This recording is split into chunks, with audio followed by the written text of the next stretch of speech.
মাগরিবের পরে কারো সঙ্গে কথা না বলে এই দোয়াটি 7 বার পরে আল্লাহ তাআলার কাছে যা চাইবেন আল্লাহ আপনাকে তাই দান করবে। অভাবে আছেন, ঋণগ্রস্ত আছেন, মাথায় টেনশন, ঋণের বোঝা, বাড়িতে থাকতে পারতেছেন না, আল্লাহ সব আপনার পেরেশানি দূর করে দেবে ইনশাআল্লাহ। যদি আপনি আমলটি করতে পারেন, আমল মানুষের জীবন বদলিয়ে দেয়, আমল মানুষের জীবনকে পরিবর্তন করে দেয়। আল্লাহ তাআলা আপনার সব দোয়া কবুল করে নেবেন ইনশাআল্লাহ। মাগরিব নামাজের পরে কিবলামুখী হয়ে থাকবেন, কারো সঙ্গে কথা বলবেন না, কারো সঙ্গে কথা না বলে কিবলামুখী হয়ে আপনি পড়বেন আল্লাহুম্মা আজিরনা মিনান নার, আল্লাহুম্মা আজিরনা মিনান নার, আল্লাহুম্মা আজিরনা মিনান নার।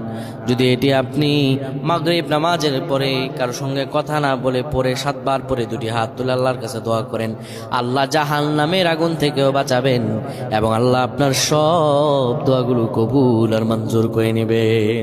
আল্লাহুম্মা